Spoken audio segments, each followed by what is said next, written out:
मोदी जी बड़े शौकीन आदमी हैं और शौक भी बड़े महंगे महंगे वाले। 2023 में जब नरेंद्र मोदी यूएस गए तो उन्होंने वहां पर अमेरिकी राष्ट्रपति जो बाइडेन की पत्नी जिल बाइडेन को 7.5 कैरेट का एक डायमंड गिफ्ट किया था।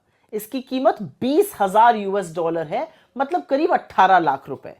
और 2023 में जिल बाइडेन को मिलने वाले सारे तोहफों में सबसे महंगा तोहफा यही था। सोचिए, मोदी जी ने ब्रुनेई के सुल्तान से ज्यादा महंगा तोहफा दिया था जिल बाइडेन को।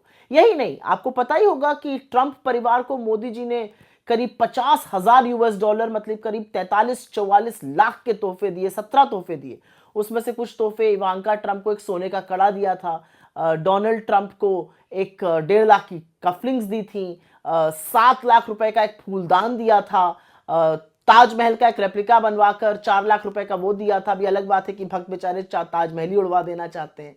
और इन सारी चीजों का जो पैसा है, जो महंगे शौक और इनका पैसा है, ये कोई बीजेपी या आरएसएस के दफ्तर से नहीं आ रहा है। ये पैसा हिंदुस्तान के टैक्स पेइंग जनता से वसूला जा रहा है।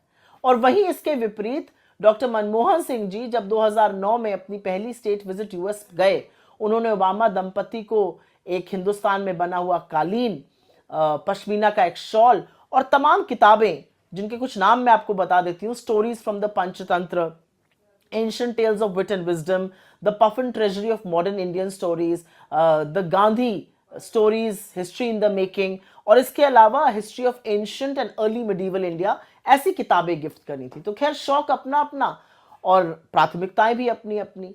लेकिन जिस देश में आर्थिक तंगी है, जो देश गुर्बत से, जो देश बेरोजगारी से जूझ रहा है, उसके प्रधानमंत्री को, और जिस देश में अगर आप 80 करोड़ लोगों को राशन ना दीजिए तो वो भुखमरी से मर जाएं, उस देश के प्रधानमंत्री को इतने महंगे तोहफे देने से पहले सोचना चाहिए कि आपको सम्मान आपके ज्ञान, आपके दृष्टिकोण, आपके कद से मिलता है। आपको सम्मान महंगे तोहफे देकर या लोगों के लपक के गले पड़ जाने से नहीं मिलता है।